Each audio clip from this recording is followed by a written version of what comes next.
So interviewing to me is the most important part of your job search process. No matter how you reached here, online applications, networking, referral, you need to clear the interview to be able to get the job.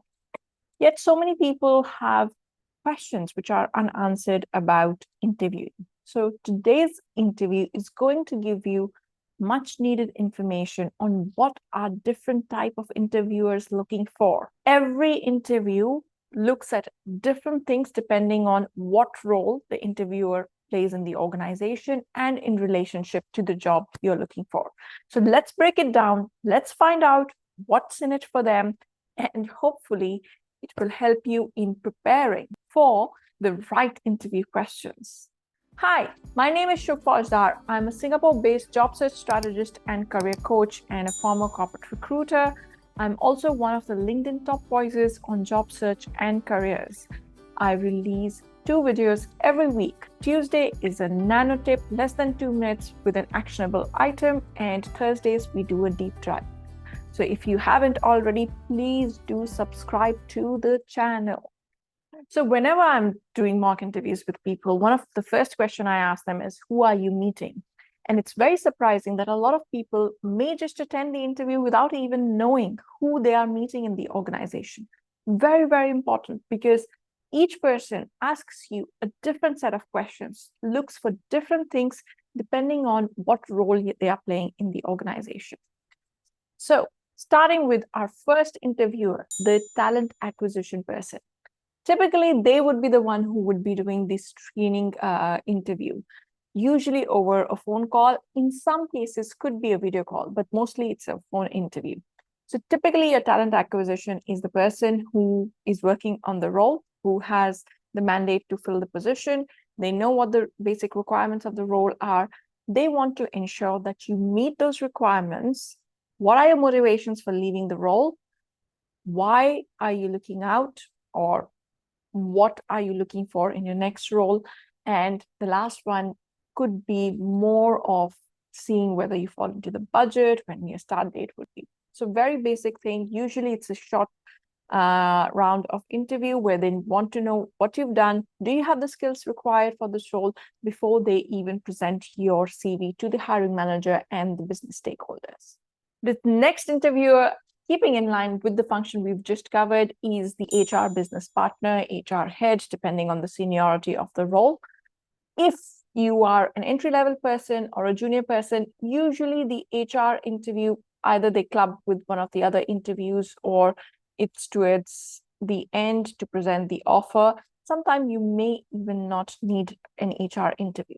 But for mid to senior level people, HR interview usually happens with the HR business partner of that particular unit or the head of HR of a function if it's a bigger role.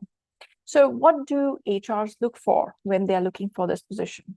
There are a few things which are really important for them. Number one, they want to know if they hire you, they invest in you, that you would stay with the company. So how do they find that out? Few things. Number one, your motivation for leaving your previous role. This becomes a very, very important question for HR interview because it gives them an idea of what your motivations are. And in case their organization is going through something similar, it would be a red flag. The second thing would be culture fit.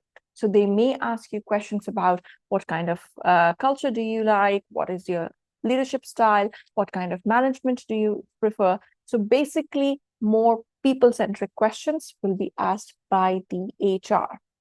And the other thing is in line with whether you will stay with them for a long term. What is your motivation for joining this particular organization, this particular role? Where do you see yourself in the next few years? These are critical questions for an HR round. The next interviewer, probably the most important interviewer in our categories of interviewers, is the hiring manager, the person you would be reporting directly to once you join the role. Now, when I say most important interviewer, if the person likes you, maybe if the senior management doesn't like, they may not hire you. But if this person doesn't like you, no matter how much everybody else does, your chances of getting hired are very slim unless this person is a new manager or hasn't revealed his reservations or her reservations very openly. Now, what is the hiring manager looking for? At the minimum, that you can do 60% of the role. So competence becomes important. So they'll ask you a lot of questions about how you've done that in the past. But beyond that, they're looking at somebody who they have a good connection with. Skills can be trained. Personality, attitude, difficult to change. So very important to see whether there would be a connection between the two. Some people intentionally look for people who have complementary skills to them. So if there's a person who is very good at handling organization, back-end kind of things, they would want somebody who's a more people's person to manage the stakeholders. Now, for the hiring manager, the other thing very important is confidence. Even if you don't know how to do the entire scope of the work, whether you're confident in your ability to learn and pick things up as you go along become very critical questions. So they would obviously ask you your introduction, your motivations to join this position, and will ask you more behavior-based interview questions where you've shown your skills, which are very important for success in this particular role. The fourth type of interviewers are your stakeholders. So somebody you do not directly report into, but it is very important to work with this person. You are supporting this person or his or her team in reaching the business goals. For example, you could be in finance and working very closely with the business head of a particular business unit. You could be HR who speaks to the general manager of the business you would be business partnering with. You could be somebody who's in sales and then looking at working very closely with the marketing side. So depending on what your role is, you would have one or two critical stakeholders you need to work very closely with.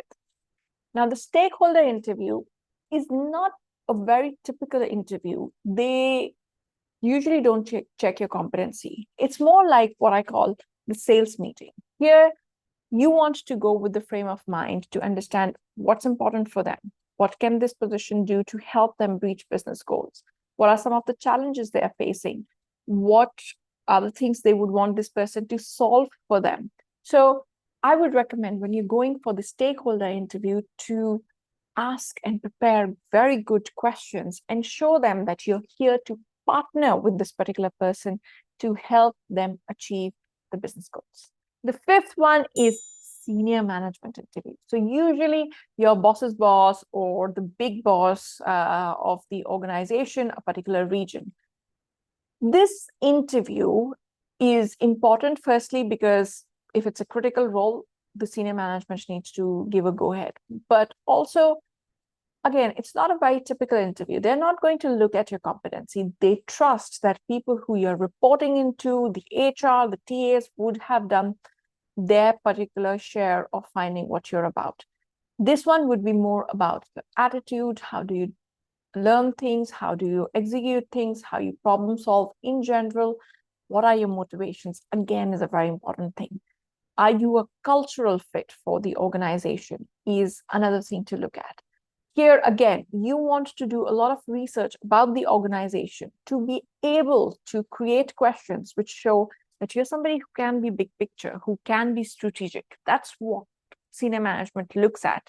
Not somebody who's very stuck in nitty-gritties of things, but who can look at things in mega big picture kind of outlook. And the last one would be peer interview. Now, peer interview happen in organizations which do a lot of project-based work. For a lot of consulting organizations, you will have peer interviews. If you are in sales, you may have peer interviews with people who are handling different areas, different geographies, different sort of complementary functions. So peer interview, depending on where they are at in the whole assessment, have different things to look at. Now, if the peer interview is in the beginning of the assessment, then they do check out your competence, because the hiring manager is trusting this particular person to see whether you can do the basic job. And by the time it reaches the hiring manager interview, they've basically ensured that you know what the role is. Your day-to-day work would be very similar to this particular peer. So Then it's a more competency-based interview. They ask you how you've done different things. They ask about the challenges you're facing. How do you problem solve? Basically, a behavior-based interview is what you're looking at. And you can watch my video on behavior-based interview somewhere on the screen. The next way this interview may be arranged is towards the end. Now, when it's arranged towards the end, it's more about looking at introducing you to the team, introducing you to somebody you would be working very closely in, an opportunity for you to ask questions, and also see how cohesive you would be with the other person. So then it becomes more people-centric interview. So depending on where this is, the interview assessment criteria may change. So I hope this was helpful. A big lowdown of who your interviewers are. You will prepare different types of questions. You will ask them different type of questions, and your answer needs to be geared towards their assessment criteria when you're preparing for the interview. So if you're going for an interview, all the best from my side. I hope this was helpful. And if you're interested in knowing exact questions for each of the types of interviewers, please do leave your comments. I would be happy to create videos for each interviewer types and what kind of questions you may expect. And if you haven't already, please do subscribe to my channel. See you next week. Till then, all the best in your job search.